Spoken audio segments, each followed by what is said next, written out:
অনেকেরই মনে হতে পারে যে হামটা হঠাৎ করেই, ইয়েস 2020 সাল থেকে আমাদের বাচ্চাদেরকে যে এমএমআর যেটা বলে মালস মিজলস রুবেলা, এটা অনেকে হয়তো জানেন না, এই 3টা টিকা ম্যান্ডেটরি। এটা আমেরিকাতে, আমার বাচ্চা তো আমেরিকাতে জন্ম নিয়েছে, ওখানেও সেখান থেকে দেওয়া শুরু, পরবর্তী ডোজগুলো সব বাংলাদেশে দিয়েছে সে বড় হওয়ার পরে।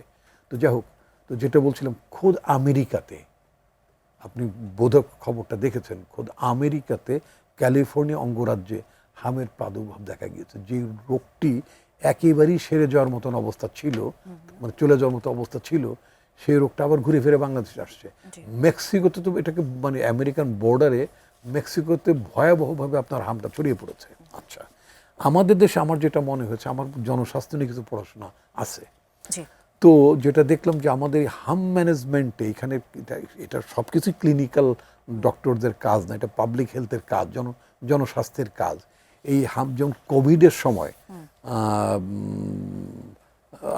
রাজাকি ভাই, আপনি খেয়াল করতেন কোভিডের সময় এক ধরনের স্বাস্থ্য সতর্কতা দেওয়া হতো, হাত ধোবেন, এটা করবেন, হাঁচি দেবেন না, এইভাবে হাঁচি দিতে হবে, মুখে মাস্ক পরতে হবে, নানান ধরনের একটা প্রিকশন টাইপের আমাদের স্বাস্থ্য বিশেষজ্ঞরা দিতেন, মানে জনস্বাস্থ্য বিশেষজ্ঞরা দিতেন, একটা গাইডলাইন দিয়েছিলেন, হেলথের গাইডলাইন দিয়েছিলেন, এবং যার ফলে অনেকটাই আমরা যতটা মানে ভয়াবহ হওয়ার কথা তাতে কম্পারেটিভলি অনেক কম ক্ষতি হয়েছে, কম মানুষের প্রাণহানি হয়েছে এই দেশে।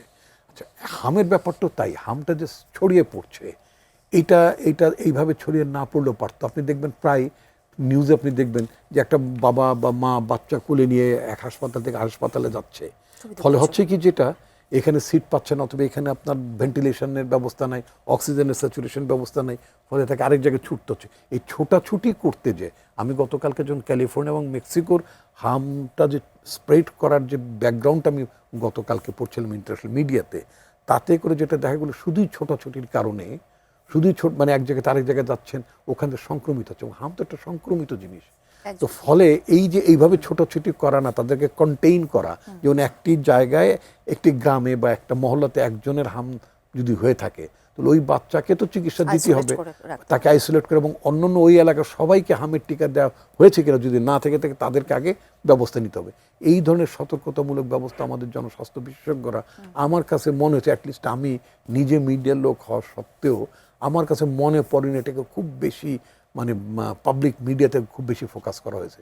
টেলিভিশনের প্রচার মাধ্যমগুলোতে যদি বলা হতো, স্বাস্থ্য বিভাগ যদি বলতো যে আপনি একটা জনস্বার্থে একটা প্রচার করুন, সবাই নিশ্চয়ই তারা করতেন। তাহলে সেই উদ্যোগটি নেওয়া উচিত আপনি মনে করছেন? একেবারে এখনই মানে করা উচিত, কিন্তু ইতিমধ্যে প্রায় আমাদের অনেকগুলো শিশু মানে মানে মায়ের কোল ছেড়ে পৃথিবী ছেড়ে চলে গেছেন, অত্যন্ত দুঃখজনক। তো ফলে এটাও একটা কিন্তু আমাদের জন্য উচ্চ ঝামেলা, কারণ গত 2020 সাল থেকে আপনি এমএমআর এর টিকাটা দিচ্ছেন না, এবং এখন সেটার মানে রিফ্লেকশনটা, সেটা আউটকামটা ব্রেকটা হচ্ছে, কিন্তু নতুন সরকার আমলে একটা ব্রেকটা হলো এটা। এবং এটা কিন্তু যখন ছড়িয়ে পড়লো, ঘটনাটা ঘটে গেল, তখন তো আমরা জানলাম যে আমার টিকাই নেই, কথার কথা, তাই না?